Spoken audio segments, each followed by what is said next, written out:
Muy bien, ahí parece que está grabando, así que por lo pronto está todo ok. Bueno, esta clase yo la preparé, como yo les había dado el texto a ustedes, también para leer. No voy a remitirme al texto constantemente, o sea, lo que voy a hacer es citarlo directamente de mi libro, como para no hacerlo demasiado engorroso, digamos.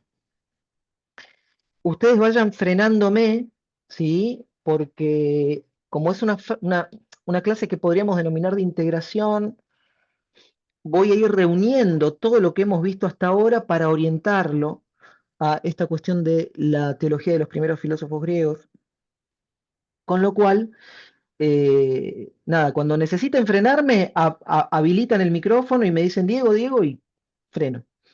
¿Mm? No hace falta que levanten la mano porque capaz que yo me copo con la clase y no veo las manos levantadas. Así que bueno, ok. Eh, bien. Una de las cosas que nosotros fuimos viendo es que la emergencia de la filosofía, por lo menos en Jonia, ¿sí? Recordemos que hay dos focos de inicio de la filosofía griega, uno es Jonia y otro es eh, eh, Elea, ¿sí? Que va a ser el sur de Italia. ¿Sí? Jonia tiene que ver con toda la zona de Asia Menor, lo que sería hoy Turquía. Jonia, ahí va a estar Mileto. Mileto va a ser un foco filosófico importantísimo. Ahí va a estar Tales de Mileto, Anaximandro de Mileto, ahí va a estar Anaxímenes, ¿sí? Con lo cual va a ser un foco importante. Y después el otro gran foco va a ser Elea, en el sur de Italia, con Parménides. Parménides, entre otros, también va a estar Zenón de Elea. eh, el pitagorismo se va a desarrollar fuertemente en el sur de Italia también. Es decir, la filosofía no comienza en Atenas, sino que empieza de forma como eh, alejada de Atenas. O sea, Atenas sería como el centro donde convergen las diferentes corrientes filosóficas. Entonces, les decía que esta emergencia que aparece de la filosofía en Jonia no puede interpretarse simplemente como una especie de ruptura, ¿sí? Con el pensamiento religioso mítico. Es decir, no podemos pensarlo como, bueno, a partir de ahora no hay más pensamiento religioso o pensamiento mítico, ¿sí? ¿Por qué? Porque más bien lo que ocurre es que lo que acontece, por lo menos desde la teoría que yo sigo, es que hay una especie de transposición, ¿sí? En un nuevo plano que podríamos denominar de inteligibilidad. Un nuevo plano de inteligibilidad. ¿Qué significa esto? Que se entendía lo divino de cierta manera y ahora se empieza a entender de otra. Lo que ocurre con estos primeros pensadores justamente es que el logos, la palabra, la razón, no empieza a sustituir al mito, o mejor dicho, no es que lo empieza a suprimir, sino lo que empieza a hacer es transformarlo. Se lo empieza a transformar desde adentro, lo empieza a cambiar, lo empieza a implotar, implota el mito desde adentro. ¿Mm? ¿Y esto qué implica? Que no va a eliminar el plano de lo divino, sino que lo que va a ver, lo que va a hacer es conceptualizar el plano de lo divino. Recordemos que hay dos hipótesis, una es la hipótesis rupturista. La hipótesis rupturista dice, bueno, como Aristóteles dice que el iniciador de toda esta filosofía es Tales de Mileto, entonces hay una ruptura del pensamiento mítico y comienza el pensamiento filosófico. Bueno, no funciona así. No funciona así porque la vida no funciona así, o sea, siempre hay procesos de transición. Y, y más procesos de transición hay cuando hay cuestiones culturales. Si hay procesos que se alargan en los tiempos. Entonces no podemos decir, bueno, a partir de ahora hay una ruptura con el pensamiento mítico y ahora empieza el proceso que podríamos denominar de la razón. Bueno, eso hace que uno, desde una perspectiva un poco más racional, un poco más, podríamos decir, amable hasta cierto punto, eh, considero una hipótesis un poco más como una hipótesis de transición, una hipótesis transitiva, donde este plano de lo divino, el plano mítico, no se rompe, sino lo que hace es hacer una especie de transición suave hacia otro tipo de explicación que nosotros vamos a denominar, o venimos denominando ya hace rato, bajo la noción de sistemas explicativos. Decimos, hay dos sistemas explicativos. Uno es el sistema explicativo narrativo, narrativo, y el sistema explicativo argumentativo.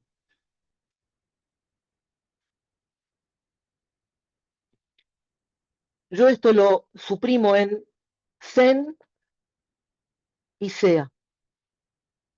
Es decir, hay un paso del sen al sea.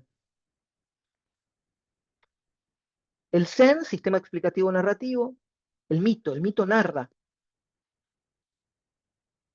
a un sistema explicativo argumentativo, un sea. Entonces, este proceso no es automático, porque los mitos siguen existiendo, incluso en la época de Platón siguen existiendo. Nosotros vamos a agarrar los textos platónicos y nos vamos a encontrar con que Eutifrón sigue contando la saga de los dioses. Nos vamos a encontrar con que Platón sigue debatiendo acerca de la existencia, de si los dioses realmente son como parecen en los mitos de Hesíodo y Homero. Entonces, no es que hay una ruptura. De hecho, en la década de los 30 se deja de utilizar la noción del pasaje del mito al logos, se deja de utilizar, y empieza a haber una mirada más transicional de este proceso del mito al logos. Por eso hablamos de una, una transición de sistemas explicativos. ¿Y por qué digo transición de sistemas explicativos? Porque el mito también es un sistema explicativo. Cuando viene un niño de 5 o 6 años y te pregunta cómo se tienen los bebés, vos ejecutás un sistema explicativo. Lo podés explicar con mayor o menor detalle, pero en línea general es la semillita de papá y la semillita de mamá. Y ahí tenemos un sistema explicativo, que es de tinte narrativo. Y mamá y papá se aman tanto que, bueno, estaban juntos y con su amor, bueno, nació la semillita, ¿no? Y nació Tantino, no sé, mi hijo. Pero el punto está en el hecho de que es un sistema explicativo. Cuando es más grande, cuando tiene 12, 13 años, puede pasar a un sistema explicativo argumentativo, donde ya hay otra lógica. Es decir, cada sistema explicativo tiene su lógica al nivel de lo interno. Gran parte de los problemas que nosotros tenemos en términos de conceptualización pasa por de tratar de pasar de una lógica a otra. Si yo analizo el mito como sistema explicativo narrativo desde la lógica argumentativa, el mito carece de lógica. El punto está en analizar el mito desde la lógica propia del mito. El mito tiene una lógica interna, que es un sistema explicativo narrativo, entonces hay que analizarlo desde ahí. Pero claro, nosotros estamos en un proceso de transición donde se están buscando conceptualizaciones. Bueno, esto es lo que va a aparecer con la figura de Anaximandro. ¿Por qué? Porque Anaximandro, tal como lo van a manifestar los estudiosos como Werner Jäger o como Guthrie, empieza a permitir tratar y hasta cierto punto también trazar justamente este giro, es decir, el pasaje de un mundo regido por voluntades antropomórficas al descubrimiento de un principio impersonal, estructural y necesario. ¿Mm? Por ejemplo, ¿no? En la teogonía de Hesíodo, nosotros nos vamos a encontrar con Zeus, que va a garantizar el orden, va a garantizar la justicia. ¿Sí? La justicia es diké en griego. Entonces Zeus garantiza el orden, garantiza la justicia por vía del poder soberano. Bueno, ese orden se legitima genealógicamente. ¿sí? En una serie de relatos que vinculan poder, origen y dominación divina, se va a estructurar el poder de Zeus. Pero justamente ese orden, por más que aspire de alguna forma a la estabilidad, está permanentemente expuesto al conflicto de voluntades. ¿Mm? Entonces, el principio que sostiene el mundo es voluntario, ¿por qué? Porque ahí está la voluntad de un Dios personal, en este caso Zeus, ¿sí? Que es personal, es afectivo, o sea, está regido, como está regido por voluntades, también está regido por deseos. No hay voluntad sin deseo. Con lo cual, hay voluntad, hay deseo, hay algo personal. Entonces, en ese algo personal, ¿qué encontramos? A un Zeus, que va a ser el garante del orden y la justicia. Bueno, justamente Anaximandro lo que va a introducir es una lógica que va en contra de la lógica del mito, y por ende el pensamiento de Anaximandro va a ser realmente muy innovador. ¿Mm?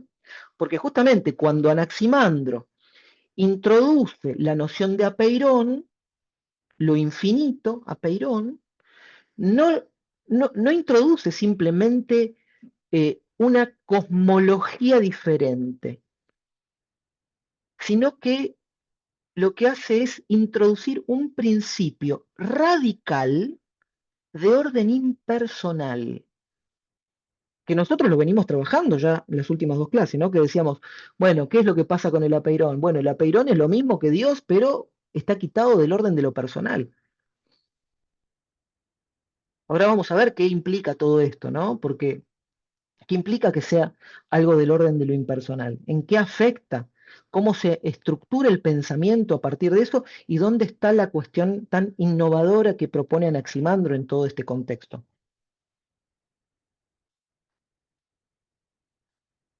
Bien, entonces, nosotros ya analizamos cuál es el significado del término apeirón. ¿Se acuerdan de cuál es el significado, no? ¿Cómo lo, lo traducíamos? ¿Lo infinito?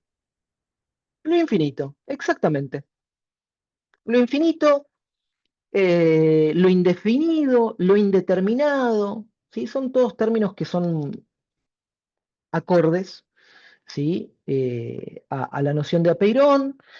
eh, y de hecho, es tan impersonal que la noción de apeirón no solamente es aquello que no tiene límite, no solamente es aquello que no tiene forma, sino es aquello que no tiene nacimiento. No tiene forma, no tiene nacimiento, no tiene límites. Y a mí me recuerda, me es inevitable relacionarlo con, por ejemplo, la noción de la mística, en la mística judía del Ein Sof. ¿Sí? El Ein Sof es este principio que de alguna forma es impersonal, que va a remitir a Dios, obviamente, pero que es amorfo, ¿sí? No tiene forma, no tiene nacimiento, no tiene origen, no tiene comienzo, pero tampoco tiene límites, ¿sí? Porque Ein Sof tiene que ver con esto, con algo que es indeterminado. ¿Sí? Por ende, ¿qué pasa? Como es indeterminado, no remite a una sustancia completa, y si no remite a una sustancia completa, se va a distanciar Anaximandro de su maestro. ¿Qué decía su maestro? ¿Cuál era el principio de todo?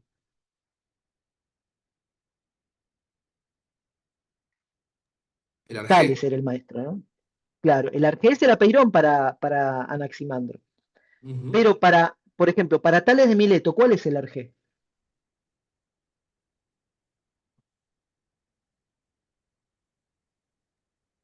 ¿Tenía que ver con el agua? No. El agua. Exactamente, Adri.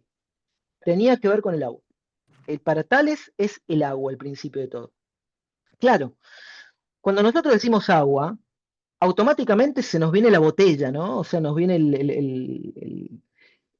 la canilla, el vaso de agua, o el mar, o el río, o lo que fuese. ¿Por qué? Porque nos podemos generar una imagen del agua, ¿sí? Es decir, hay un principio que podríamos denominar que es del orden de lo concreto, por más que para nosotros hoy comprendemos que quizás el agua tenga que ver con un principio no del todo definido, que estaba más relacionado a estas concepciones más egipcias o más orientales de una masa amorfa, líquida, de donde se genera todo. Pero lo cierto es que cuando Tales de Mileto dice el principio de todo es el agua, está remitiendo algo del orden de lo concreto. Y pero ¿qué pasa? Cuando yo te digo lo indeterminado, lo indefinido, ¿qué imagen se te hace en la cabeza?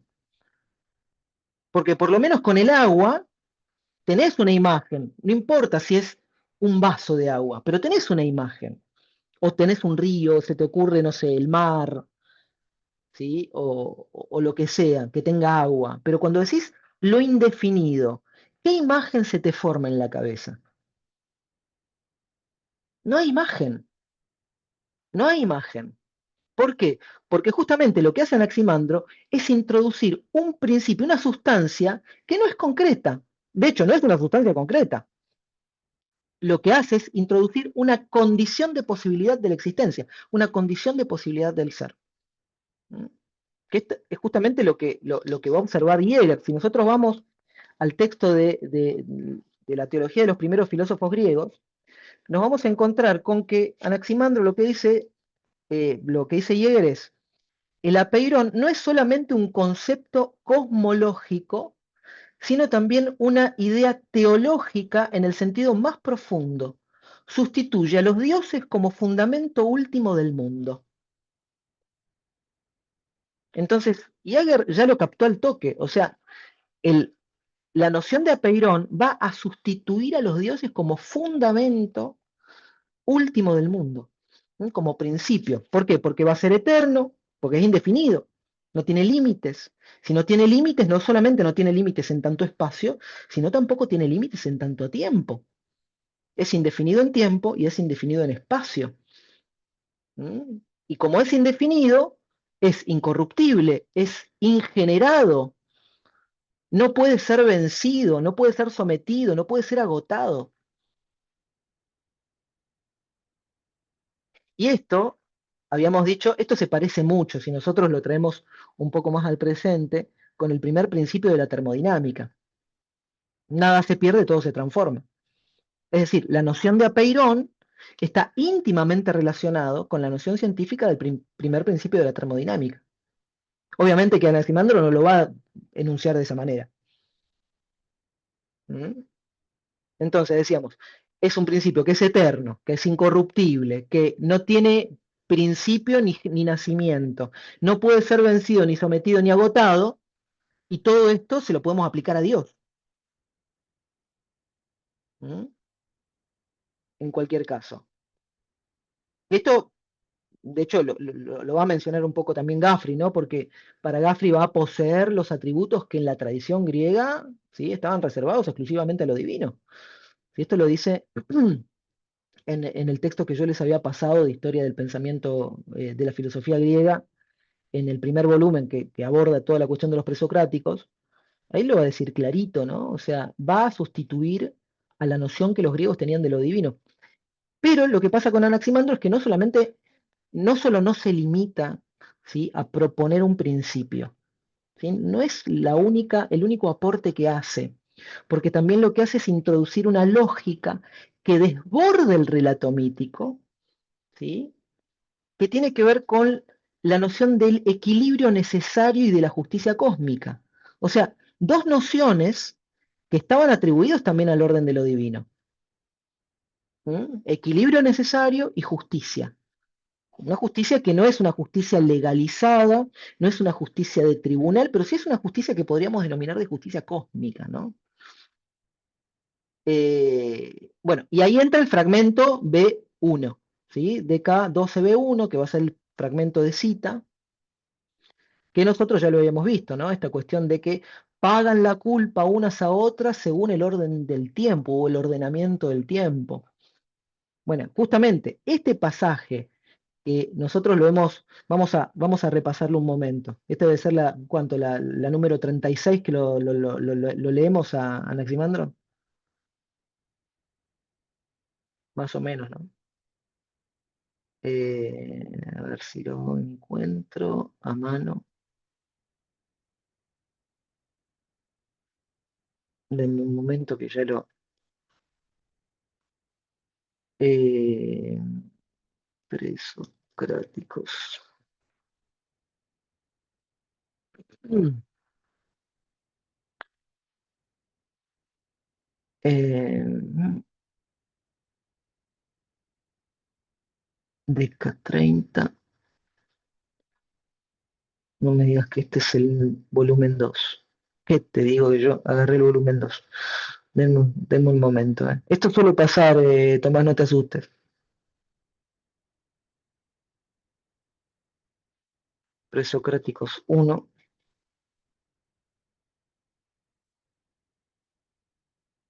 Ujú.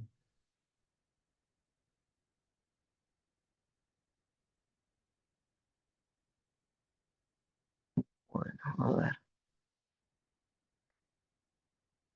acá estás. Bueno, Simandro. Ujú. Bien,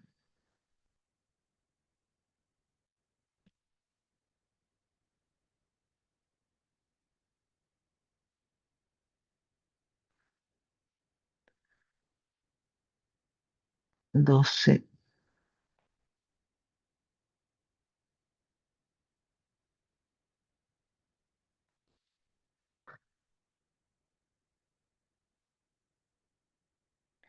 Ahí les comparto, ¿eh?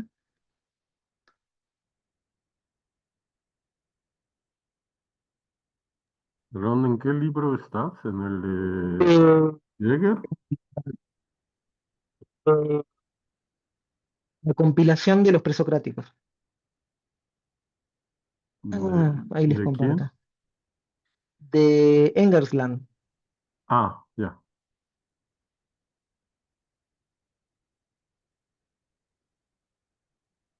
Ahí están viendo los presocráticos. Este es el 2. No, este es el 1. Sí. Bueno. Ahí les... Mm. Bueno, esta es el... Acá está.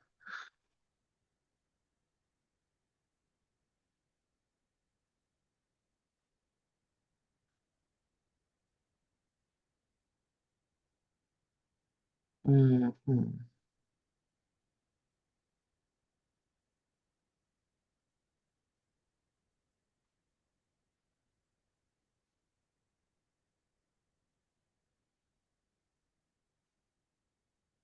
Acá. Bueno. Acá tenemos el fragmento 9 y tenemos el famoso ahora bien, que era la frase de máxima, ¿sí? Ahora bien, a partir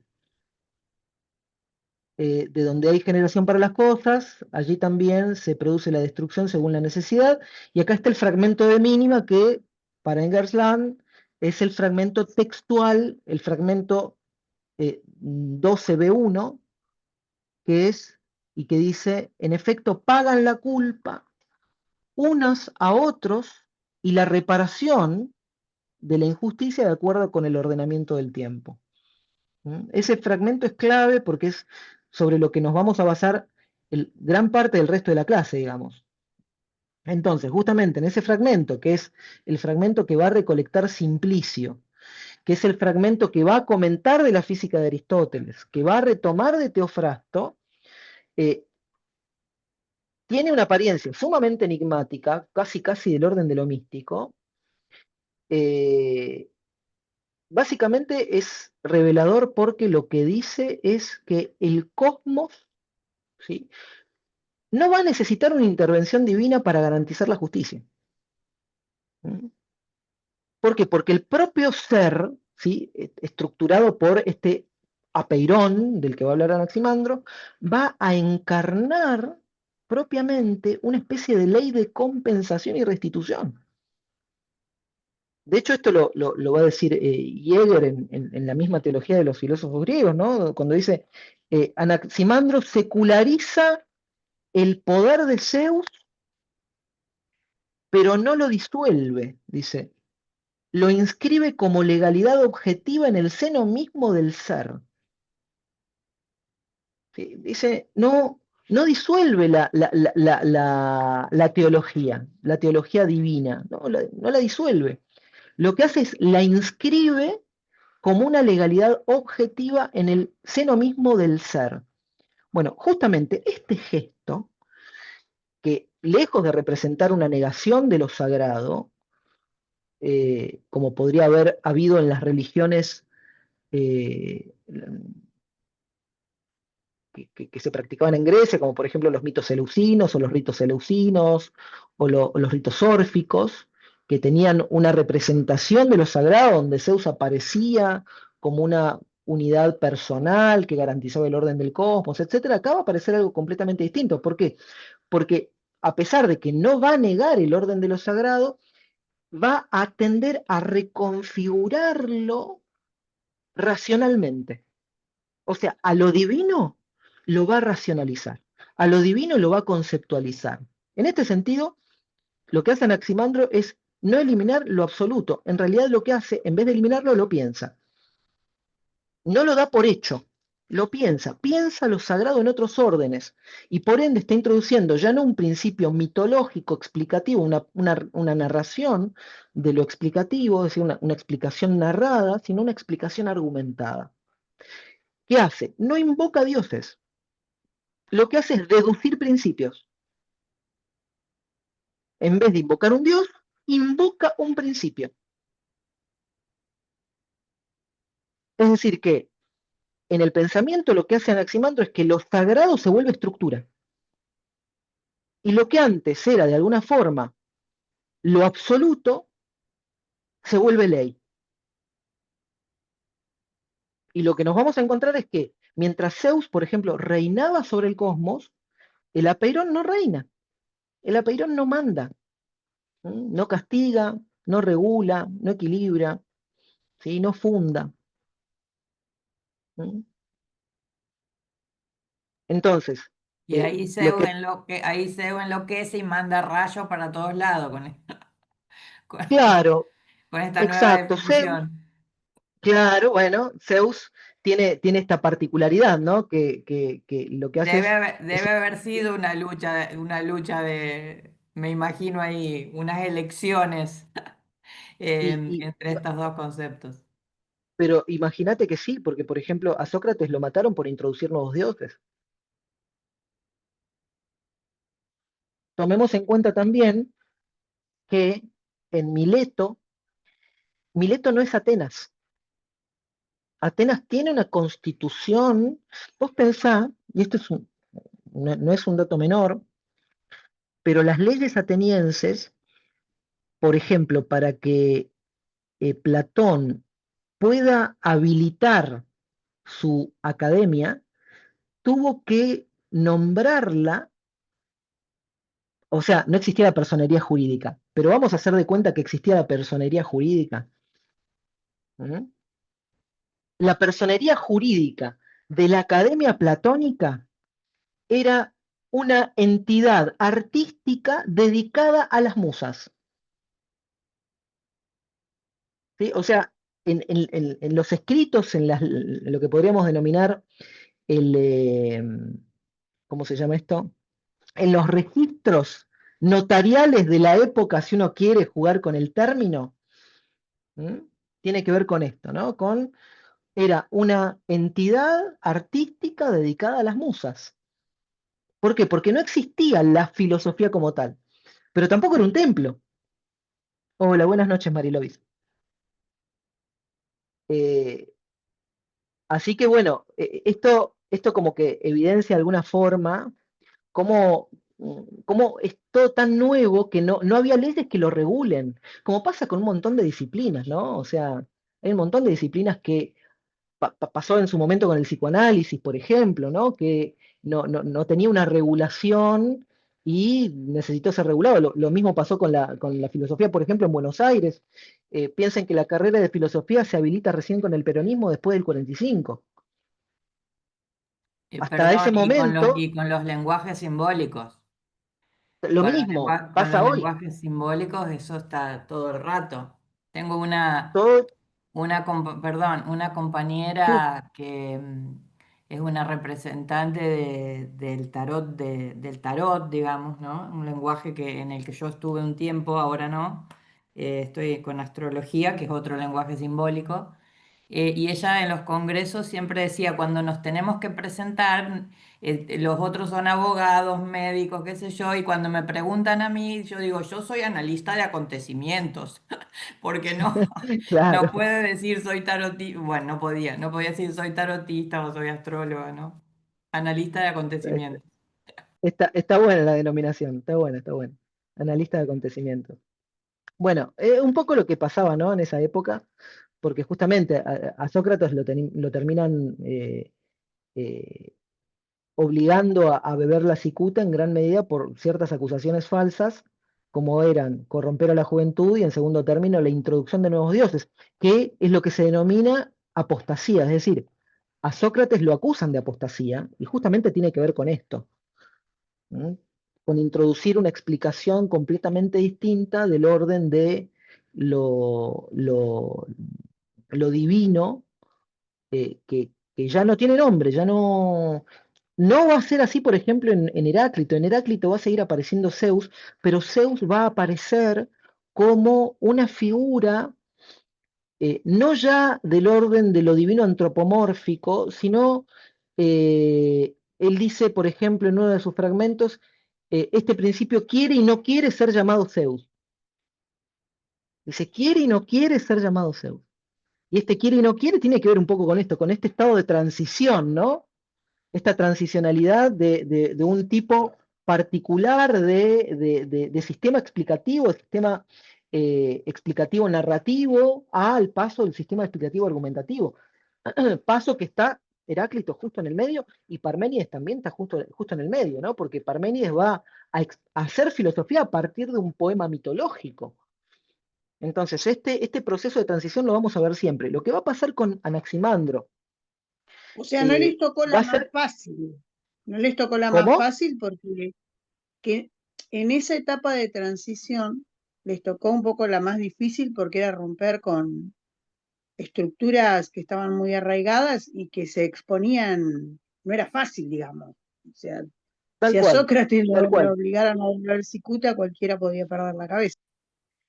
Claro, pero tomemos en cuenta de que eso pasaba en Atenas. En Mileto, en Asia Menor y en Elea, las leyes no estaban tan definidas, entonces había mucha más libertad de pensamiento. Por eso la filosofía se desarrolló ahí. ¿Mm? Se desarrolló, se crió ahí, nace en algún punto, la filosofía nace en esos dos polos, aunque se termina de consolidar en el pensamiento ateniense, ¿no? En la Atenas del siglo V. Bueno, eh, si nosotros queremos comprender esto que nace con Anaximandro, no tenemos que estar buscando una, por decirlo de alguna forma, una secularización en un sentido moderno de la cuestión de lo divino, sino más bien una conversión del lenguaje teogónico, ¿sí?, a un lenguaje ontológico, desde una teogonía a una ontología. De hecho, la noción de argé significa principio, recuerden que Anaximandro, dice el fragmento, es el primero, decíamos, ¿qué significa esta frase? Que es muy ambigua y podemos tirarnos de un lado del otro, ¿no? Teníamos a Kant y teníamos a Burnett, que decía, mira, posiblemente haya sido el primero en utilizar la noción de principio, lo que implicaría que por primera vez va a utilizar la palabra principio, o puede ser que haya sido el primero en que se le ocurrió la noción de apeirón como noción de principio. Entonces, podemos posicionarnos de cualquiera de los dos lados en este plano. En este momento no importa de qué lado nos posicionemos, porque la frase puede ser tirada para un lado o para el otro, pero lo cierto es que él toma la palabra arjé por primera vez en un sentido técnico, y la va a utilizar de una forma inédita para hablar justamente de esto que va a ser del orden de lo absoluto. ¿Por qué? Porque donde antes había una genealogía y había poder, ahora lo que encontramos es un principio que hace posible el aparecer y el desaparecer de todas las cosas, y que lo hace aparecer y desaparecer según medida y restitución. Y lo que se va a estar jugando en todo esto no es un paso, como decían hasta el año 30, del mito a la razón, como si fuese una ruptura, sino como una reinscripción de lo cosmológico, en el orden del ser, en el orden de lo ontológico. Bueno, esa va a ser la inflexión que podríamos denominar la inflexión filosófica, y que va a tener que ver con lo que vamos a hacer hoy, ¿no? Que es pensar lo divino como principio sin rostro, pensar lo divino desde lo absolutamente necesario.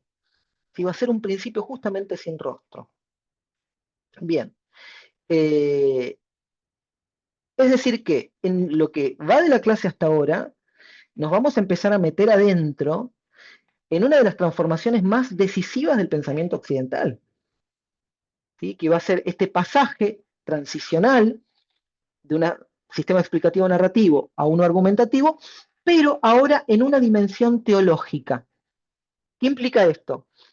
Que nuestro foco va a estar puesto justamente en Anaximandro de Mileto como figura clave en el fragmento 12, B1, y lo que vamos a notar acá, sin aportar una mirada reduccionista, va a ser no solamente lo que podríamos denominar una idea física o protocientífica. No, lo que vamos a querer ver es empezar a pensar hoy ese cómo, ¿sí? Ese cómo en Anaximandro se va a producir esta reconfiguración radical, ¿sí? De la experiencia de lo divino. Porque va a haber una reconfiguración radical de esta experiencia. Es decir, cómo es posible la noción, esta noción tradicional de lo sagrado, que estaba ligado a los dioses, que estaba ligado a la voluntad, a la forma y a la jerarquía, va a estar siendo desplazada, va a estar siendo corrida hacia un principio que no va a tener forma, que no va a tener voluntad, pero no por eso va a ser menos sagrado. ¿Sí? Lo divino no va a desaparecer, se va de alguna forma a racionalizar, se va a reestructurar, se va a volver necesidad inmanente en algún punto. Y vamos a analizarlo en cuatro o 5 puntos fundamentales. ¿Sí? Estos puntos nos van a permitir de alguna forma entender el carácter fundacional, ¿sí? En términos filosóficos y profundamente teológicos, de esta noción de arjé, de esta noción de principio. Lo primero que vamos a ver es esta cuestión del lenguaje jurídico religioso. Un lenguaje jurídico religioso que va a estructurar dentro del fragmento, que se va a ver dentro del fragmento, y que va a remitirnos a una especie de justicia cósmica. Entonces, primer punto, una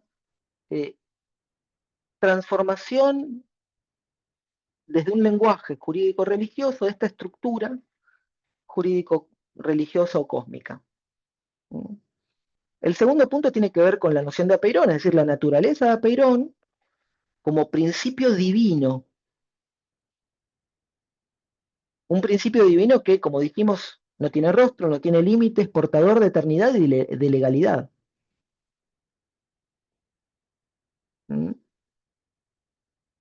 Tercero, tiene que ver con una injusticia ontológica, ¿sí? Una injusticia ontológica que toda existencia implica, injusticia ontológica que toda existencia implica, y el retorno al principio como forma de reparación estructural. Esto es tremendo, este punto 3 es tremendo. La existencia de las cosas constituye en el pensamiento de Anaximandro una injusticia que necesita ser reparada porque se desprende de esa totalidad homogénea del Apeirón y es como que se revela contra el Apeirón para tomar forma entonces se le pide ahora una restitución, y esa restitución es volver a ser parte del apeirón, de lo indefinido. El pensamiento religioso, por ejemplo, en el Génesis, del polvo eres, el polvo volverás. Es esto, ¿no? La existencia como una aparición injusta. ¿Mm?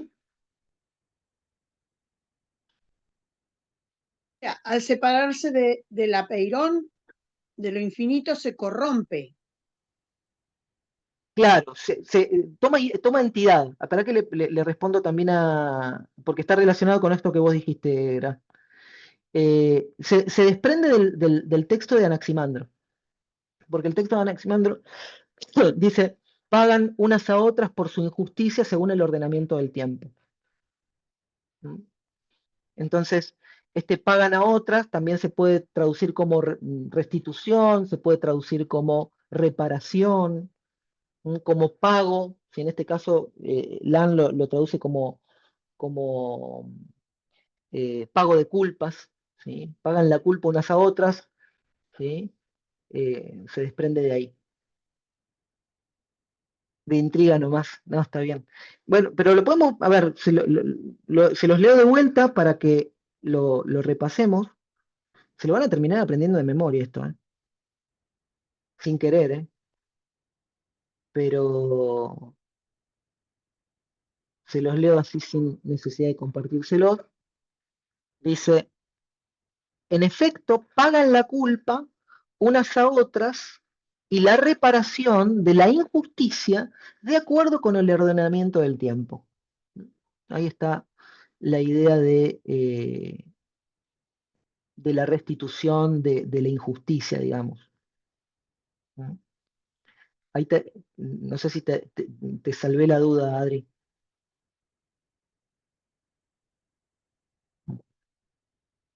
Entonces, eh,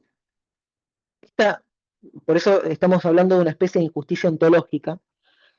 Tengo el gatito que en cualquier momento no sé qué va a tirar.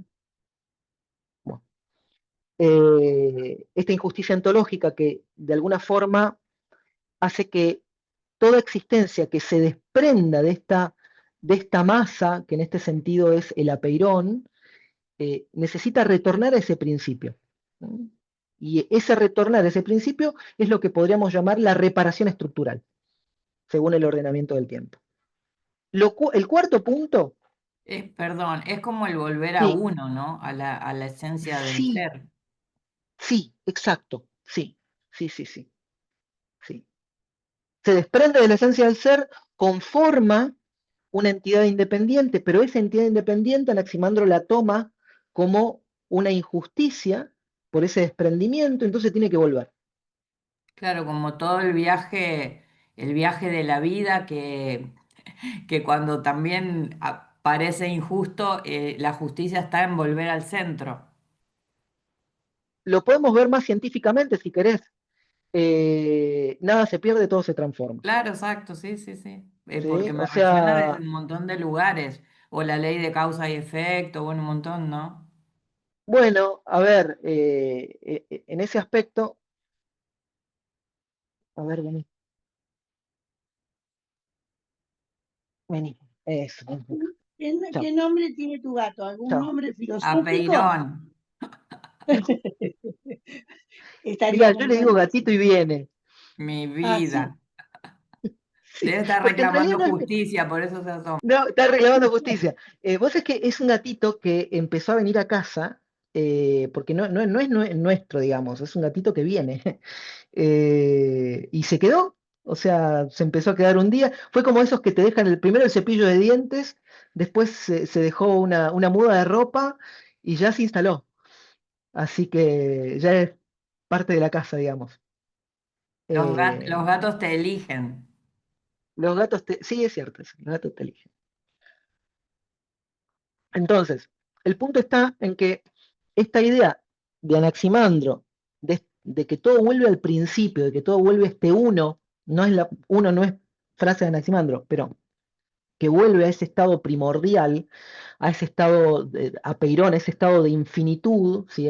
De lo indefinido, de la Peirón tiene que ver con esto, ¿no? Con una reparación de la injusticia por el ordenamiento del tiempo, que podríamos denominarlo como una injusticia ontológica. Una injusticia ontológica porque configura un desprendimiento para ser por sí desprendido del ser total. ¿Mm? Bien. El cuarto punto tiene que ver con una novedad en términos de una teología sin Dios. ¿Mm? Va a haber una teología sin Dios.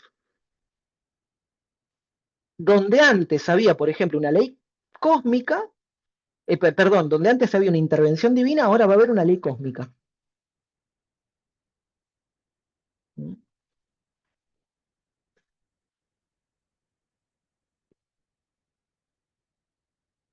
Y por último, va a haber un traspaso, un tránsito, quinto punto, de la teogonía a la teología como núcleo fundamental del pensar filosófico griego. ¿Mm? Entonces, un poco a lo largo de toda la clase, lo que vamos a ir haciendo es ir alejándonos un poco de la religiosidad arcaica. Diego, perdón, ¿podrías repetir Sí, el quinto punto? el quinto punto sería como una transición de la teogonía a la ontología como el núcleo fundacional, el núcleo fundamental del pensamiento griego filosófico. ¿Mm? Entonces vamos a tener una religiosidad arcaica que va a estar en Homero, que va a estar en Hesíodo, y que nosotros poco a poco vamos a empezar a alejarnos de esta religiosidad arcaica. ¿Mm? Quizás no totalmente, es decir, no va a haber un alejamiento total de esta religiosidad, pero lo que vamos a ver es que vamos a empezar a notar las huellas de esta religiosidad arcaica en el corazón mismo de las primeras filosofías. Vamos a seguir notando, va a haber, o sea, lo que dice Anaximandro tiene olor a religiosidad arcaica. Por eso la filosofía es una forma de religión una forma de religión laica, podríamos decir. Una forma de, porque si la religión, nosotros pensamos el término religere en latín, ¿no? Religere significa unión, ¿sí? Unión, unir, religere. Entonces la pregunta, ¿qué está uniendo? Y podríamos decir que está uniendo lo sagrado con lo profano. Esa puede ser una forma de religere. ¿Sí? Tenemos dos planos, el plano de lo sagrado, el plano de lo profano, y tenemos que la religión, de alguna forma, con sus mitos y sus ritos, va a unificar esos dos planos. El plano de lo sagrado y el plano de lo profano se parece mucho, muchísimo, a el mundo de las ideas de Platón y el universo sensible, el universo inteligible, el universo sensible. Se parece mucho, mucho.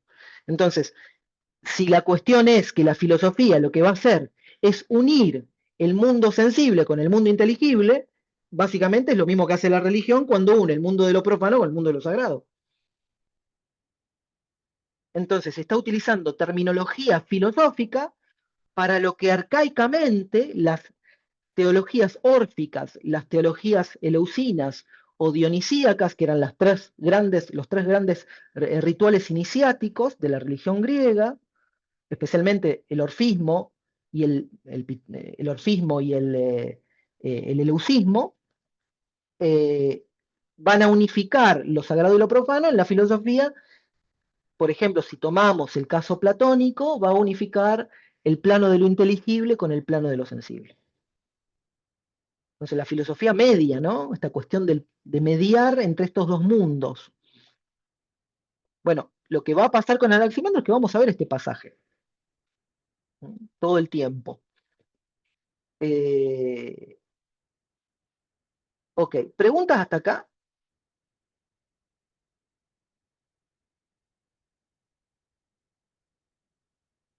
¿Vamos bien? Estoy yendo lento, ¿eh? Contrario a lo que vengo haciendo en otras clases, acá estoy yendo lento. Así que váyanme preguntando si es que necesitan, si es que eh, tengo que detenerme en algún punto, repetir alguna idea. Ok, entonces, justamente, con Anaximandro se empieza a consumar, por así decirlo, un movimiento que va a ser decisivo en el pensamiento griego arcaico, que tiene que ver con la sustitución de lo que podríamos denominar el relato genealógico mítico por el postulado racional de un principio originario. ¿No? Pero claro, este tránsito, y lo vuelvo a repetir, no implica una negación de lo divino, sino que implica una transformación de su estatus ontológico. ¿No? Es decir, el paso de la narración mítica a la formulación de un arjé impersonal empieza de alguna forma a inaugurar, a iniciar una nueva gramática de lo sagrado, en la que el fundamento ya no se expresa a través de voluntades divinas, que es la voluntad de Zeus o la voluntad de Apolo o de quien sea, sino que empieza a aparecer categorías abstractas que van a regir el mundo con necesidad estructural. Y la cosa empieza a cambiar totalmente. ¿Por qué? Porque, por ejemplo, en la cosmología hesiódica nos vamos a encontrar con, por ejemplo, en la teogonía, ¿qué sucede? El origen se termina expresando a través de una sucesión constante, esto ya lo vimos un montón de veces, ¿no? Una sucesión constante de genealogías, ¿no? Tenemos Gea y Urano que tuvieron de hijo a Cronos, Crono castró a Urano y tomó a Hera, y a partir de eso nace Zeus, y de Zeus, bueno, nacen sus hijos. O sea, esta cuestión de las genealogías, ¿sí? Que van a ser la herencia del poder, bueno, esto va a empezar a desaparecer. Por eso, en las teogonías la mitología va a tener esta particularidad, ¿no? Esta cuestión de lo narrativo, va hijo de fulano, hijo de mengano, hijo de sultano, y así sucesivamente se va a ir transmitiendo el poder. ¿Mm? Entonces, lo que va a suceder es que el nacimiento de cada una de las entidades cósmicas, Zeus, Crono, Urano o quien sea, va a presuponer una genealogía y lo que va a resultar también en un orden. ¿Sí? O sea, cada una de las genealogías va a imponer un orden cósmico. Es decir, el hecho de que alguien sea padre de va a implicar que va a tener una autoridad sobre su hijo, pero a la vez, en el momento en que el hijo se revela, absorbe el poder del padre y se queda con el poder, e inhabilita el poder que tenía el padre. ¿Mm? Bueno, yo la otra vez les explicaba que lo mismo que va a pasar, por ejemplo, en la sucesión de los diferentes dioses, va a aparecer en la sucesión de los diferentes filósofos. Porque, ¿qué pasa? Antes era Cronos que castra a Urano y se queda con el poder. Y después va a venir Zeus que destituye a Cronos. Pero tenemos a Tales de Mileto y después viene Anaximandro que va a decir que lo que dijo Tales de Mileto está erróneo. Y después va a venir Anaxímenes que va a decir que Anaximandro era el que estaba equivocado. Y venimos así hace 2500 años los filósofos, ¿eh? O sea, venimos en esta sucesión, o sea, fíjense cómo emulamos los filósofos ahora con otros nombres y con otras genealogías, pero no dejamos tener genealogías. Esta cosa de yo soy discípulo de fulanito de tal porque estudié con fulanito de tal, ¿no? Y yo soy, bueno, aquí les decía, yo soy hijo de bueno, Alejandro Magno, yo soy de la descendencia de Aquiles. ¿Por qué? Porque hace valer su poder. Bueno, ahora valer el poder del filósofo tiene que ver con quién estudió. ¿Mm? ¿Con quién o dónde estudió? Bueno, eso mismo tiene que ver un poco también con esta cuestión de los linajes, ¿no? De dónde venimos. El punto está, desaparece Zeus, aparece una ley impersonal. ¿Mm? Ya no va a haber disputas, ya no va a haber luchas, ¿sí? Diego, tengo una curiosidad Sí. porque, bueno, todos los dioses como representan arquetipos psíquicos, ¿no? Y este concepto que reemplaza todo eso, ¿qué tipo, qué arquetipo representaría? O nada. La gran No me voy olla a donde están los arquetipos. estamos confundiendo categorías. Si yo te doy Bien. respuesta a esa pregunta, confundimos No, categorías. perfecto. ¿Sí? Estamos en el plano de lo que decíamos, ¿no? Si yo intento explicar desde lo argumentativo el plano narrativo, yo puedo hacer, por ejemplo, un análisis, pero no puedo decir, bueno, ahora el apeirón va a ser un arquetipo, porque estoy confundiendo categorías. Sí, perfecto. Bueno, todo esto se va a romper con Anaximandro. O sea, Anaximandro va a introducir, va a poner la bomba atómica en las teogonías, va a poner la bomba atómica en la mitología de alguna forma, porque esto va a romper con esta estructura, ya no va a haber genealogías, va a desaparecer las generaciones, y lo que va a suceder es que el arjé que va a introducir con el apeirón Anaximandro va a ser esta palabrita que a mí me parece maravillosa, ¿sí? Agéneto. Agéneto significa ingenerado, inengendrado. ¿Mm? No tiene genealogía. Y la segunda palabrita, anolethron. Anolethron significa imperecedero. Imperecedero. No perece nunca, no muere. Es inmortal. ¿Mm? Anolethron, inmortal y ingenerado. No tiene nacimiento y no tiene muerte. Es inmortal. No tiene principio y fin. ¿Qué va a decir las revelaciones de San Juan? Él es el alfa y el omega, el principio y el fin. ¿Mm? Entonces, como es el alfa y el omega, está aludiendo a dos palabritas del alfabeto griego. Entonces, esta cosa del alfa y el omega tiene que ver con esto, ¿no? Es inengendrado por un lado, pero también imperecedero. Es el principio y el fin de todo. Es apeirón. ¿Mm? Por eso podemos decir que es un principio que no nace, es un principio que no muere, es un principio que no lucha. ¿Sí? Básicamente, como lo dice Simplicio en el fragmento 12, DK 12 a 9, ¿no? ¿Sí? Cuando dice, por ejemplo, esta cuestión de, a ver que lo tengo transcrito acá por las dudas, eh, cuando dijo que el principio y elemento de las cosas es lo infinito, del cual nacen todas las cosas y en las cuales se disuelven de nuevo por necesidad. Del cual, o sea, del apeirón nacen todas las cosas y a eso se disuelven de nuevo. ¿Mm? Nacen y se disuelven en la misma masa homogénea del apeirón. Y acá va a aparecer una palabrita clave que es ananque, que es necesidad, ananque. ¿Por qué? Porque ananque ya no hay, en este caso ya no hay voluntad divina, hay ley. ¿Sí? Ley es esto, necesidad. Entonces, en toda esta estructura cósmica, no va a requerir intervenciones sobrenatural, lo que va a regir es un principio de compensación intrínseca, por así decirlo, por una legalidad que podríamos decir que también está inscripta en el ser mismo, ¿sí?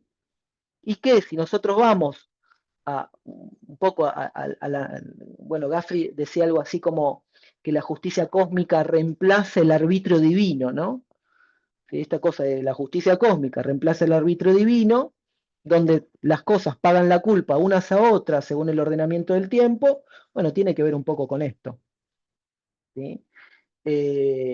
Por eso decimos que no es, que es fundamental en algún punto no olvidarse que el contenido teológico empieza a ser desplazado, sufre un desplazamiento, pero no una desaparición. ¿Mm? Sufre desplazamiento, pero no desaparición. Vamos a ver lo que dice Jäger. ¿Sí? Jäger va a decir,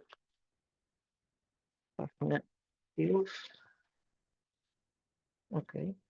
Dice, Anaximandro pensaba en un ser eterno, divino, que contiene en sí mismo la posibilidad de todas las cosas y en el cual todo retorna, no como castigo impuesto por un Dios, sino como consecuencia de una necesidad racional. ¿Sí?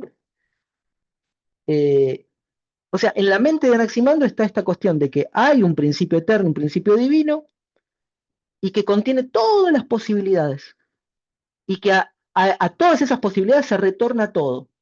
Todo retorna al mismo punto de origen. De donde sale, ahí retorna. Siempre es circular. Esta cuestión de lo circular. Otra vez, vuelvo a hacer referencia al primer principio de la termodinámica. Porque el primer principio de la termodinámica que dice, nada se pierde, todo se transforma, leámoslo en esa clave a Anaximandro. Volvemos a leer lo que dice Jäger. Anaximandro pensaba en un ser eterno, divino, que contiene en sí mismo la posibilidad de todas las cosas y en el cual todo retorna, todo vuelve a aparecer. A ver, comentarios.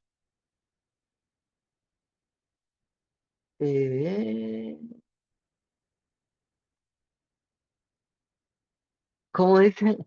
Ah, porque yo dije aprenderlo de memoria. Está bien, está bien.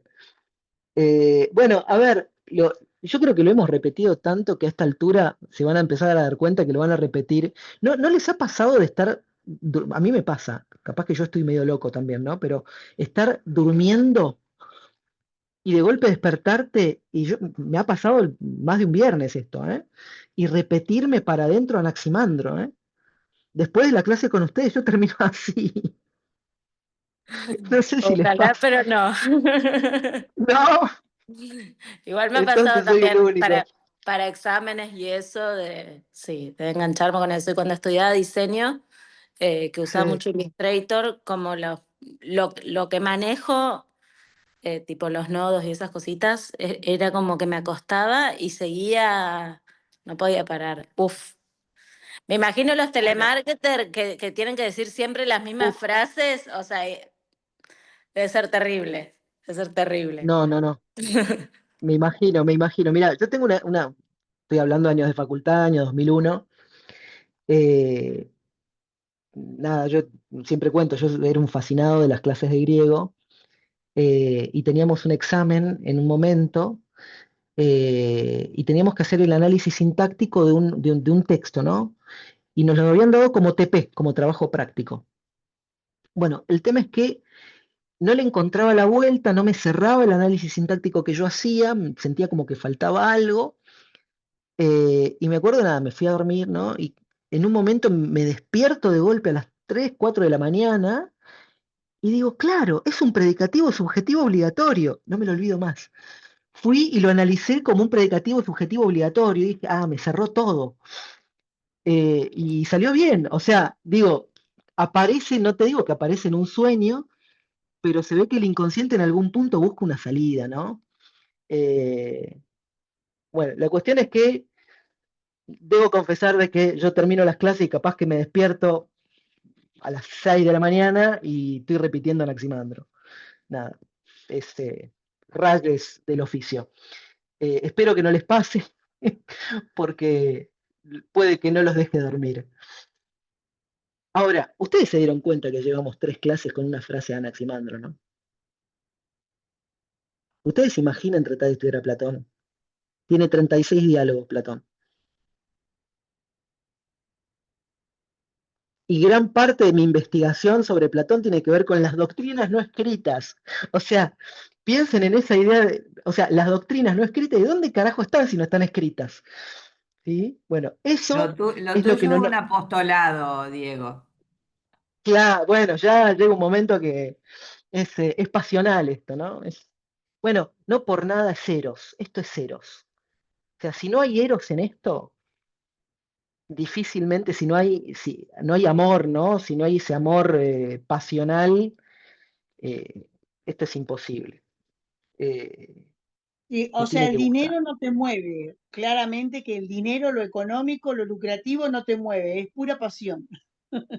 A ver, no te digo que no me mueve porque tengo que comer, pero digo, disfruto de hacerlo. Hay cosas que he hecho sin necesidad de cobrar. O sea, de hecho, los lunes, digamos, lo hago por pura pasión, digamos. Disfruto. Para mí es la mejor clase la de los lunes. Eh, la preparo con la misma dedicación que preparo las clases para ustedes o las clases de mitología después. O sea, no es que va a haber diferencia. Ah, ya está, dijiste que es la mejor la de los lunes, estamos re ofendidos. Ay, no, bueno. Pero Pésimo, pésimo. pésimo, pésimo. No, pero no lo dije en el sentido de que es la mejor la de los lunes. Lo que digo es que yo disfruto mucho la de los lunes porque, qué sé yo, es como, quizás lo variado, quizás tiene que ver con la cantidad de gente. Sí, no se me ofendan, por favor. Pero sos un disfrutante, se nota. Sí, sí, sí, lo disfruto, lo disfruto. Sí, se nota. Eh, bien. Entonces, estábamos con Anaximandro. Bueno, lo que sí tenemos recontra claro es que si hay algo que el apeirón no es físico. Y acá volvemos al Aristóteles, que lo hemos vapuleado hace 2 clases atrás, donde decíamos, pero claro, no lo menciona Anaximandro, decía Adri, porque es un envidioso, ¿sí? Porque no lo menciona justamente porque no es un principio físico. ¿Sí? O sea, claro, después lo va a analizar en la física. De hecho, todo el comentario de Simplicio se extrae de lo que escribió Aristóteles de Anaximandro en la física. La física, que no me acuerdo, creo que es el capítulo 24 de la física, no me acuerdo, pero él lo extrae ahí, pero claro, no lo va a incluir dentro de los fisiólogos y los filósofos físicos, no lo va a incluir ahí. ¿Por qué?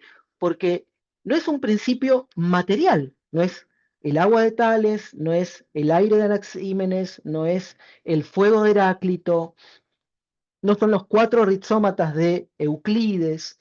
Entonces, no hay un elemento físico, eh, es más bien un principio ontológico, ¿sí? Un principio ontológico que podríamos decir que es de totalidad. Lo que contiene es lo que contiene sin ser contenido. Si lo que engendra sin ser engendrado, lo que regula sin voluntad. Y ahí está otra vez la cuestión de Dios. O sea, fíjense, otra vez. eh, por un lado decimos, contiene, pero no es contenido por nada.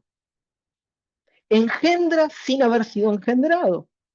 Y regula sin deseo, sin voluntad. Otra vez tenemos este principio teológico. ¿Por qué? Porque toda la infinitud no es un principio espacial o temporal, es estructural. Todo el tiempo estamos diciendo eso. Su indefinición es precisamente eso, ¿no? Lo que le permite ser principio de, de todas las determinaciones. El hecho de que él sea indeterminado hace que pueda contener todo lo determinado en sí mismo. ¿Mm? Cuando nosotros lo entendemos así al apeirón, entonces el apeirón está inaugurando una noción de divinidad que se expresa en la forma de una legalidad universal. ¿Sí? Es un principio que podríamos decir eh, no actúa, es un principio que da lugar. ¿Mm? Es un principio que no impone, sostiene. Si seguimos con la figura de dicción, diríamos que no decreta, sino que lo que hace es permitir. ¿Por qué? Porque en todo caso es el ser como potencia fundante, como horizonte de emergencia y a donde retorna todas las cosas, donde todas las cosas vuelven y son reclamadas. ¿No? Y acá encontramos una de las primeras definiciones, una de las primeras diferenciaciones. ¿Por qué? Porque se va a diferenciar de los dioses místicos que van a tener una acción que está mediada por pasiones, por conflictos, por decisiones. Y justamente el apeirón simplemente es. Perdón, Es Diego, por así decir, sí. ¿a qué te refieres con legalidad universal? Está buena la pregunta.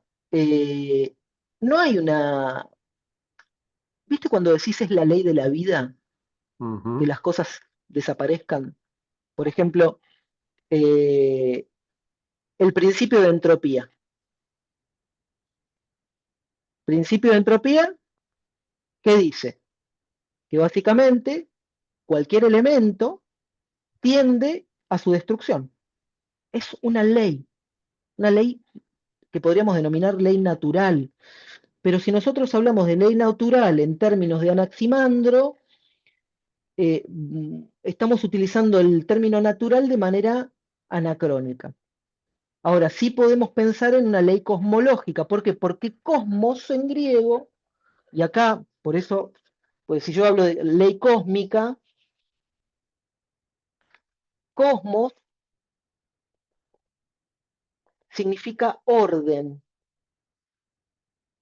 Ojo, eh, interesante esto, ¿no? Porque de la palabra cosmos viene la palabra cosmético. Entonces, cosmos significa orden, pero no es cualquier orden, es un orden que tiene belleza. Por eso la idea de cosmético. Entonces, cuando hablamos de ley cósmica, es una ley ordenadora, una ley reguladora. ¿Reguladora de qué? De la existencia.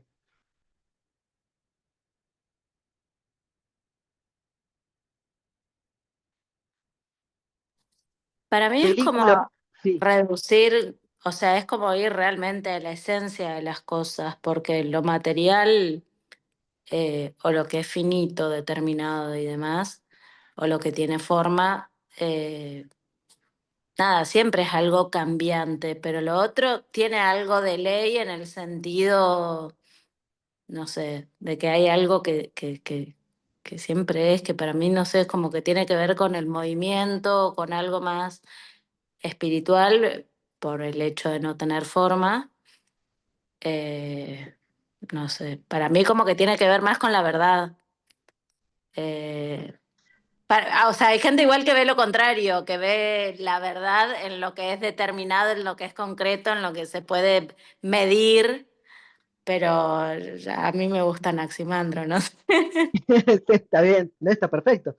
A ver, lo que vos decís a ver, tenemos que posicionarnos en el pensamiento del autor. Y esto es, por así decirlo, una ley que necesito que ustedes incorporen.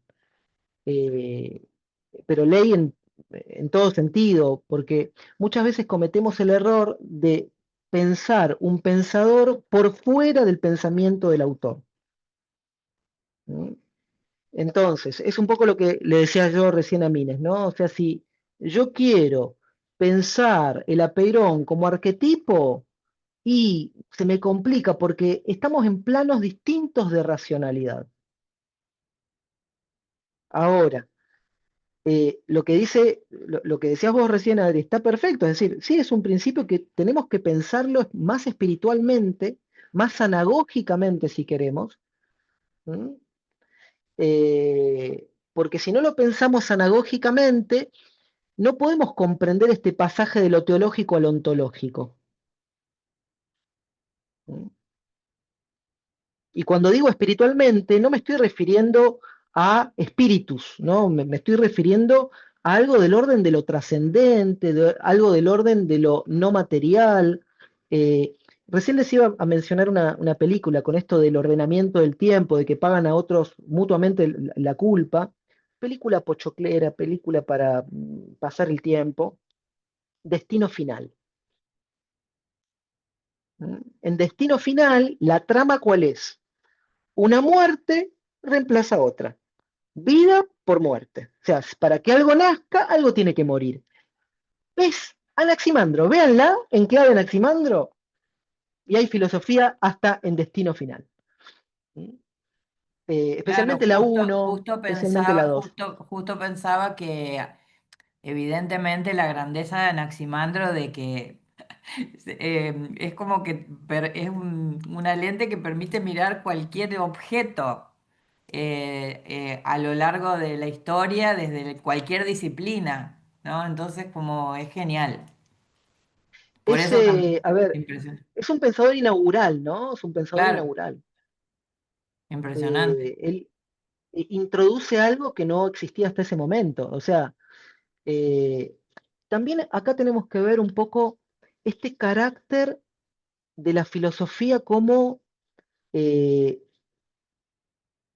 constructiva, ¿no? De hecho, eh, más de una vez Aristóteles va a hablar de la arquitectura de la filosofía, ¿no? La filosofía como una arquitectura.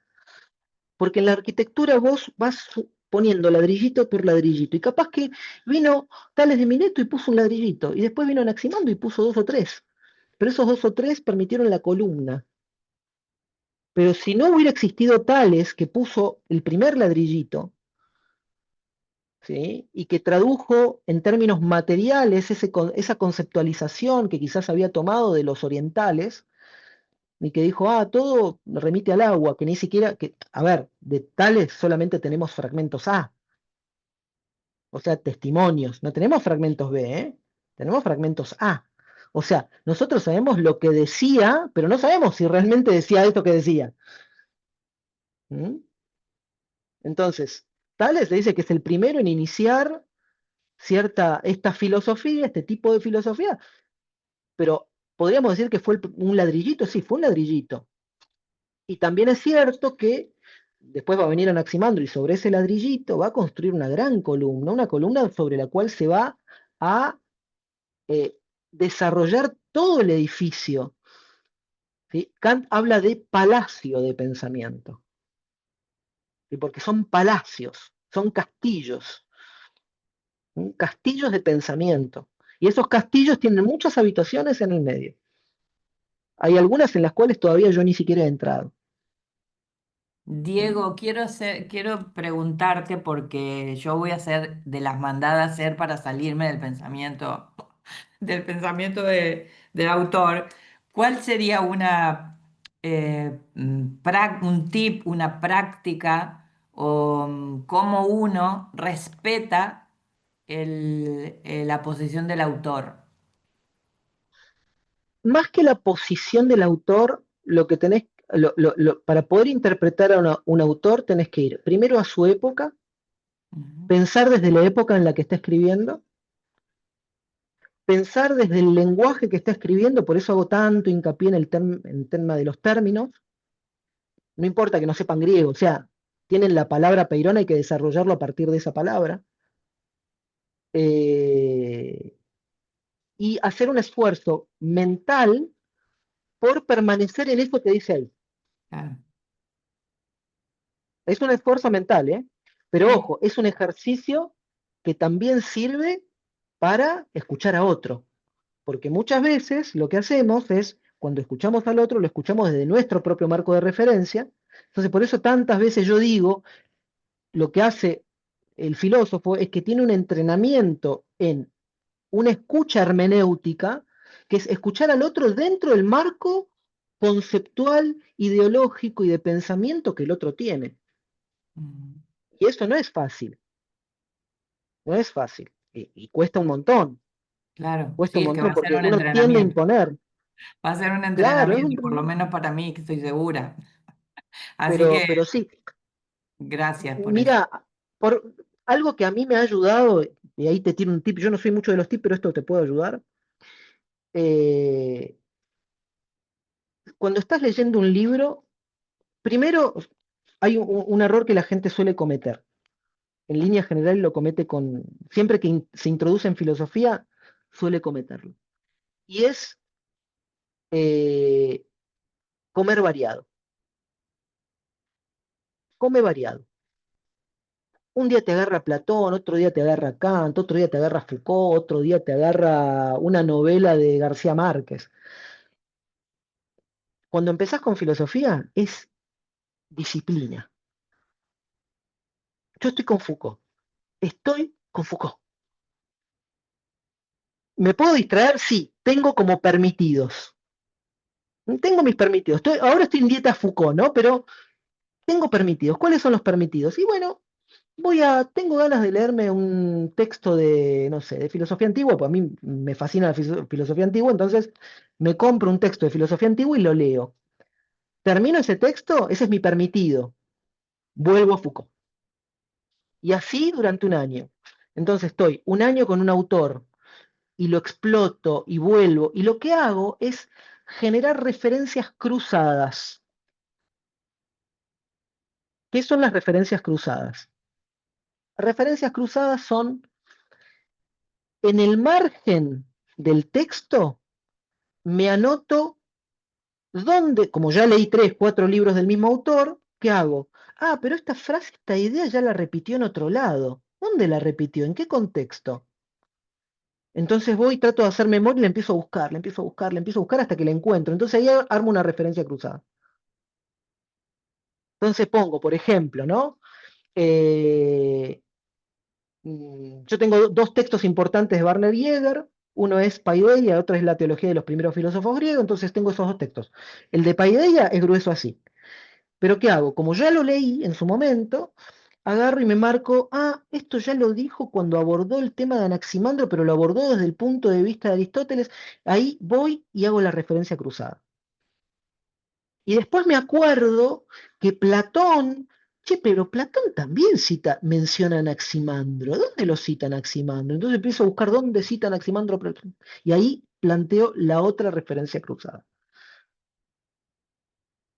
Con Foucault hago lo mismo. Agarro, no sé, eh, historia de la sexualidad en la época clásica, y bueno, ese texto está cruzadísimo con los anormales. Entonces, los anormales e historia de la sexualidad van como de la manita, entonces voy haciendo referencias cruzadas ahí. Es un curso del Collège de France con el texto de Foucault.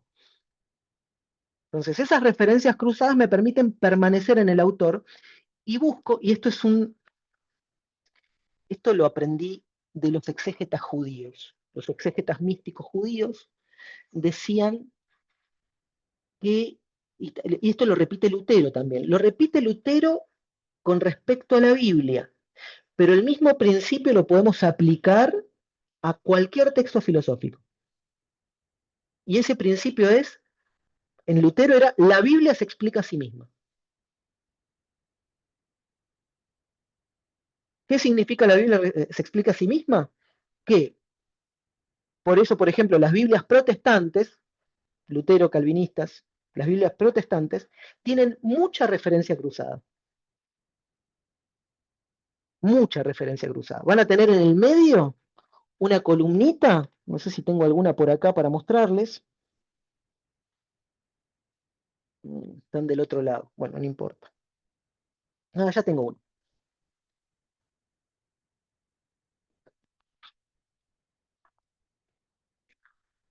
Y de paso les muestro mis,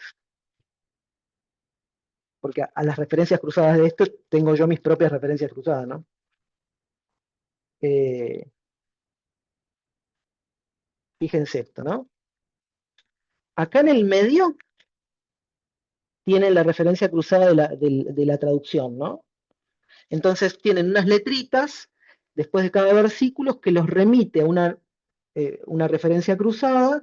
Esa referencia cruzada los remite a otro pasaje y esos dos pasajes se combinan de alguna manera.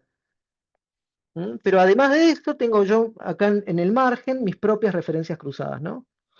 Que a veces lo cruzo con, en este caso, textos del Talmud u otros textos de la tradición judía, ¿no? En el caso de que sean las escrituras eh, judías. Pero lo mismo, el mismo principio aplico a, por ejemplo, a Foucault. Foucault se explica a sí mismo, ok. Entonces, para entender a Foucault, ¿qué hay que hacer? Leer todo Foucault. Y una vez que vos lo leíste, llega un momento que vos empezás a pensar Foucaultianamente, acá hay una referencia, acá hay otra, y empezás a cruzar esas referencias. Una vez que vos cruzás esas referencias, vos empezás a explicar a Foucault con Foucault mismo. Entonces vos me vas a escuchar decir, Foucault define, por ejemplo, la noción de gubernamentalidad en el texto de la biopolítica, pero también define de otra manera gubernamentalidad en, por ejemplo, en seguridad, territorio y población. Entonces yo tomo estas dos definiciones y digo, bueno, en sociedad, territorio y población dice que la gubernamentalidad es tal y tal cosa. Y en biopolítica va a decir que es tal y tal otra. Si nosotros tomamos esas dos referencias, vamos a decir que gubernamentalidad es, y ahí generamos una definición. Un ejemplo, ¿no? Entonces yo no impongo mi pensamiento, decir, no, la gubernamentalidad, Foucault la entiende, no. Foucault dice lo que es gubernamentalidad y lo dice en dos textos, y a partir de esos dos textos yo configuro la definición. ¿Mm? Lo mismo podemos hacer con Freud, lo mismo podemos hacer con Lacan, lo mismo podemos hacer con cualquier autor. Ojo, estos son mis rayes. Puede haber otros rayes, ¿Mm? o locuras, pero esta es la forma que yo encontré para no salirme del pensamiento del autor y poder Pero, explicar al autor desde el autor mismo.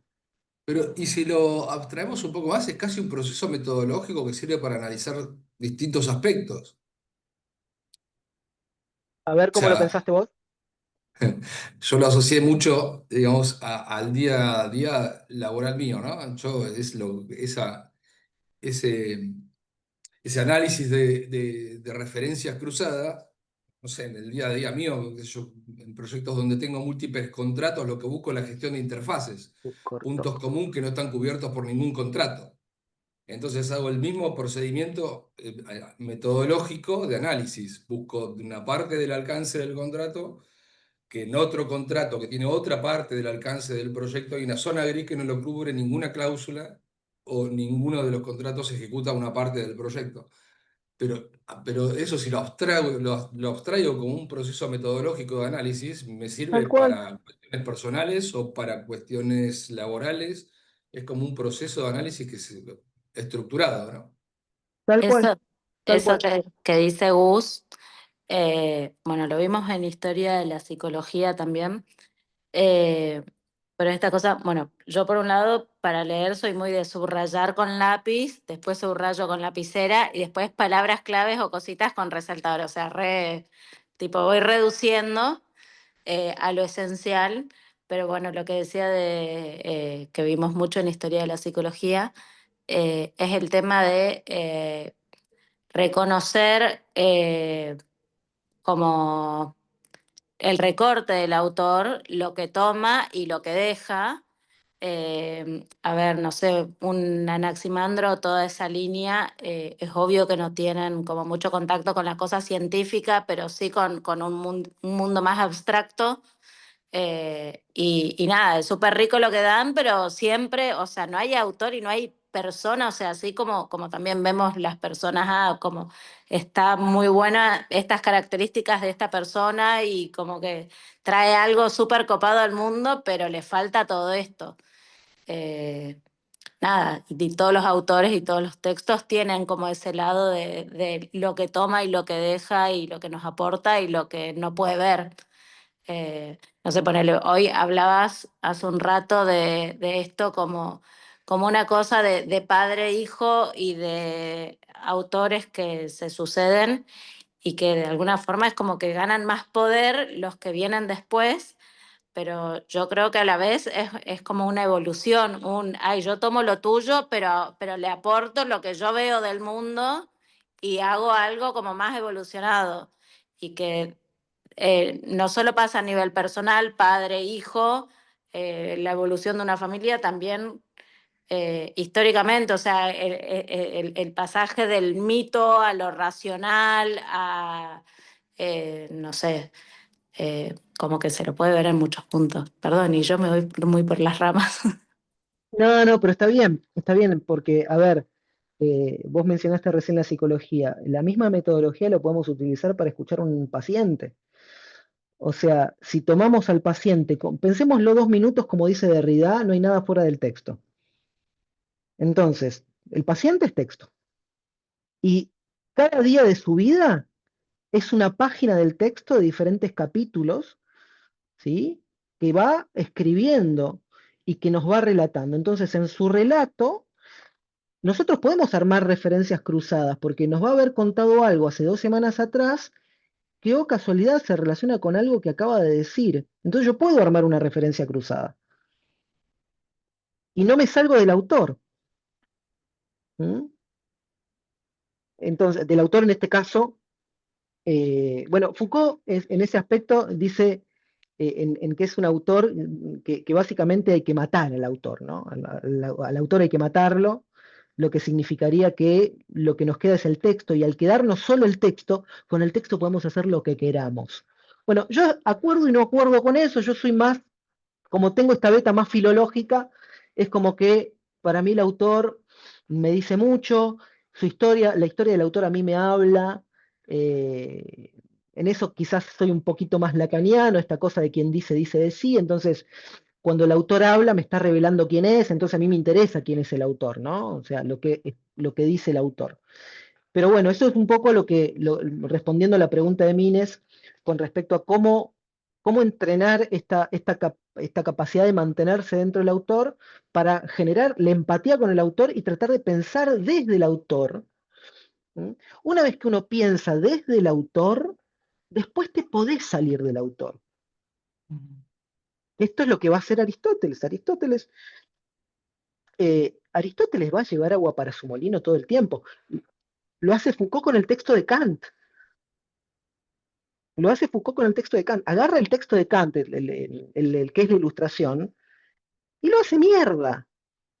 Pero primero estudió a Kant, se metió en el pensamiento de Kant, y después que dijo, yo soy un kantiano, ahora voy a matar al padre, como dice eh, Platón, lo dice, ¿eh? Hay que matar al padre hablando de Parménides. Tenemos que matar al padre, dice. Es muy psicoanalítico el concepto. Pero básicamente es la idea, que es lo que pasa con Jung. Tiene que deshacerse de Freud para generar su propio postulado, ¿no? Su propia teoría. Bueno, nosotros tenemos que hacer lo Castremos mismo. a Urano. Claro, lo mismo. Hay que castrar a alguien. Eh, Que te el quería decir tema. esto, Sí. quería decir esto, porque a mí me resulta súper interesante la propuesta de la escucha, de aprender a escuchar, porque sobre todo estamos en un tiempo de mucha fragilidad en la escucha, ¿no? De mucha palabra desatenta al discurso del otro. Entonces creo Ujú. que esta propuesta tuya desde lo filosófico a mí me resulta sumamente interesante. Te decía cuando me contacté con vos que estamos en un tiempo donde el mundo necesita volver a la filosofía porque es un caos que necesita un nuevo orden y la filosofía como punto fundacional creo que bueno, va a ser muy importante en estos tiempos que vengan. Es lo Bueno, que me pasa a mí esto personal, ¿no? nosotros lo habíamos visto en su momento con Gadamer, ¿se acuerdan? Cuando leímos el textito ese de Gadamer, que le dedicamos casi 2 clases también, ese parrafito, que si quieren después yo se los vuelvo a pasar, donde abordábamos la cuestión de que el, eh, la cuestión que decía la historia efectual, ¿se acuerdan? Decimos, la historia efectual tiene que ver con esta historia de la filosofía que tiene un efecto, que todavía nos tiene algo que decir a nosotros, y que de alguna manera este proceso tiene que ser como escuchar al otro. Después yo se los voy a pasar, y si es necesario repasamos esa clase también. Bueno, nos quedan 10 minutitos de clase. Yo acá me debato un montón de cosas porque tengo para otra clase más de Anaximandro. O sea, podemos cortar con Anaximandro acá y pasar a otro autor, o seguimos la clase que viene también con Anaximandro. Eso lo dejo a votación. Pero sepan que hay un poquito más. Miren, para que tengan una idea, yo acá tengo mis notas. Tenemos el apeirón como concepto teológico ontológico, el carácter indeterminado del apeirón, el principio de justicia cósmica. ¿Qué más? Análisis filológico y epistemológico del fragmento de KB1, la cuestión de la juridicidad como categoría ontológica en Anaximandro, el lenguaje de la justicia como marco de inteligibilidad, la necesidad como principio estructural. O sea, fíjense todo lo que hay todavía para Anaximandro. O sea, se los dejo a criterio de ustedes porque tampoco los quiero aburrir con Anaximandro, pero sepan que hay tela para cortar todavía un poco más. Pero ya la clase la estamos terminando, por lo menos la de hoy, y lo dejo a votación de ustedes, ¿no? Si quieren, seguimos con Anaximandro, yo no tengo ningún problema, o pasamos a algún otro autor a ver, en mi agenda sigue Genófanes, ¿Mm? Genófanes de Colofón, que va a darle un batacazo a los dioses. Va a ser el Nietzsche antiguo. Va a ser un Nietzsche. Va a ser un. Él va a romper con una. Pero va a romper de una manera maravillosa, tremenda, tremenda con la cuestión de lo divino. Básicamente los va a matar a los dioses. Va a cometer un teocidio, si quieren. ¿Mm? Después sigue Heráclito, Parménides, o Parménides y Heráclito. Después seguramente pasaremos eh, a los sofistas, Gorgias de Leontinos y Protágoras. Pero esto es presocráticos, ¿eh? Estamos en presocráticos, todavía no llegamos a Sócrates. ¿Mm? Pero sí quiero que sepan que tengo un rato más para Anaximandro. Por eso digo, ya llevamos 3 clases, yo pensaba hacer 1 o 2 de Anaximandro y bueno, se extendió. La verdad es que esto es así. Así que eso lo dejo a criterio de ustedes. En todo caso, lo conversamos por el Zoom, por el WhatsApp, eh, y vamos deliberando la cuestión. Eso es a criterio de ustedes. Pero sepan que hay material y tela todavía un poquito más para profundizar en la cuestión de la justicia, de la cuestión de la necesidad, este principio teológico ontológico, pero lo dejo a criterio de ustedes. ¿Cómo la pasaste, Tomás? Tu primera, no es tu primera clase en vivo, pues ya tuviste el lunes, pero Sí, por lo no, menos en este plano. muy bien. La verdad es que no pensaba que Anaximandro fuera tan importante. La verdad, bueno, digo, porque uno no está relacionado con la filosofía así tan de cerca, ¿verdad? Otra cosa que te quería preguntar es, cuando Sí, hablabas de disciplina, que sí. no hay que comer variado, ¿verdad? O sea, pero por ejemplo, Mm, la pregunta sería, mencionaste a García Márquez en un contexto de ujú, filosofía. Esa sí. línea entre literatura y filosofía no es muy marcada o es pregunta. Está buena la pregunta. Yo suelo hacer cruces entre filosofía y literatura. Hago bastantes cruces. No sé, por ejemplo, se puede abordar las cuestiones relacionadas a biopolítica y la novela 1984 o la novela de Aldous Huxley, Un Mundo Feliz, que van a tomar temas relacionados a la biopolítica, por ejemplo. Entonces ahí podemos hacer cruces. Yo en el caso que puse de ejemplo de García Márquez, lo que hice básicamente es utilizar una especie de hipérbole, ¿no? O sea, como algo de comer variado.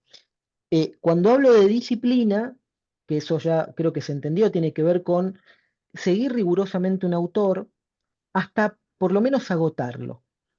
¿Mm? ¿Significa que siempre tenemos que hacer esto? No, a ver, eh, ustedes pueden leer de la forma que tengan ganas. Yo lo que digo es que si lo que quieren es aprender a meterse en el pensamiento del autor, lo que tienen que hacer es agotar al autor, ¿no? Eh, y no saltear, no picotear, porque lo que hace el picoteo de autores, en principio que confunde, ¿no? Porque nuestra mente no diferencia si esto lo escribió A o lo escribió B. Entonces, como necesitamos armar por un proceso de generalización, necesitamos compendiar al autor, ¿sí? En una cosmovisión, yo apunto a eso, ¿no? O sea, tomar las ideas de un mismo autor y englobarlas. Por ejemplo, si yo quiero estudiar a Platón, y lo más probable es que me dedique primero a leer todos los diálogos. Primero empiezo por el autor mismo, ¿no? Leo todos los diálogos.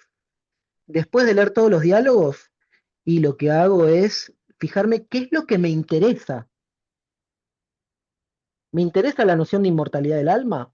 ¿Me interesa la cuestión política en Platón? ¿Me interesa la cuestión de la educación en Platón? ¿Me interesa la cuestión no sé, del feminismo en Platón? Entonces ahí ya marco una línea, o la teología en Platón. Entonces voy a tener puntos distintos de entrada, ¿no?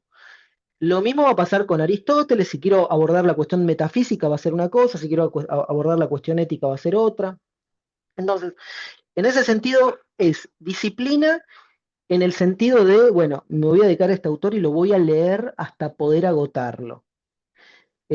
Por lo menos ese es mi método, ¿no? Mi método tiene que ver con eso, agotar al autor hasta donde el autor dé, hasta que ya no lo pueda ver más al autor, hasta que yo sienta que el autor lo manejo rápido. ¿Mm? Una vez que hice eso, entonces yo puedo pasar a otros autores o a otras corrientes. eh, Puede ser autores posteriores que hayan recibido, por ejemplo, no sé, la noción de biopolítica que va a desarrollar en Historia de la Sexualidad Michel Foucault, la va a tomar Roberto Espósito. ¿Mm? Va a tomar una línea Roberto Espósito, va a tomar otra línea Agamben. Entonces, ahí vamos a tener los autores de la biopolítica. Entonces tenemos a Foucault, a Roberto Espósito y a Agamben, que van a abordar la cuestión biopolítica. Entonces, me concentro en la cuestión biopolítica y tengo estos tres autores que van a ser como mis autores de referencia en una temática. Ok. ¿Mm? Entonces, en ese sentido lo digo. A todo eso puedo me echar una novela, porque como estoy abordando la cuestión biopolítica desde Roberto Espósito, desde Agamben, desde Foucault, puedo decir, ¿sabes qué? Me voy a leer de Aldous Huxley, me voy a leer Un Mundo Feliz. Y ahí me va a cerrar desde la literatura. Y a Ok. partir de eso, entonces, ahora no solamente puedo hablar de estos autores, sino también contar una historia filosófica, ¿sí? Como es el caso de la novela de Huxley. Ujú. Bueno, básicamente un poco eso, ¿no? Puedo Bueno, mirar, creo que relacionarlo con una serie, ¿no? ahí está Sí. un poco tu respuesta, si terminamos o no con Anaximandro, porque si no es como que nos quedamos ahí con algo en el tintero y estamos picoteando también.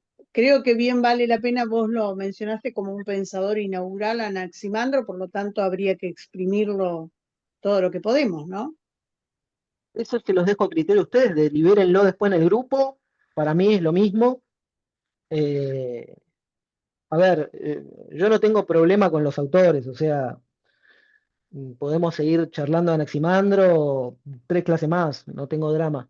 Sí, lo que no quiero es que ustedes a mí me importa que ustedes se sientan cómodos y sientan que van incorporando, aprendiendo. A mí ya me pone muy contento el hecho de que podamos estructurar ¿cómo se llama esto? La patente de Transilvania, y que ustedes puedan recordar qué significa cada parte, ¿no? Es un montón, es un montón. Ya cuando ustedes puedan transliterar en griego, eso va a ser casi orgásmico. Así que, pero ya lo dejo para estadios más avanzados. No se desesperen, Graciela, no pongas esa cara, porque lo vas a poder hacer. Es No, fácil. para nada, ¿qué estás haciendo un exégesis de mi... Tengo frío nada más, está haciendo mucho frío en Patagonia. En este momento debe estar haciendo, por más que uno esté dentro de la casa, debe estar haciendo como 7 grados bajo cero, pero no, para nada, vos sabés que yo puedo permanecer aquí hasta las 2 de la mañana. Ya lo sé, ya lo sé. Bueno, vamos a concluir entonces acá. Nos estamos viendo el lunes, aquellos que se quieran conectar. Y bueno, los veo a todos el próximo viernes. ¿Mm? Gente, Dale, chau. nos Chao. veremos hasta Gracias, la buenas próxima. noches. Gracias. Buenas Chao, noches. Chau, chao. chau. Chao, chao.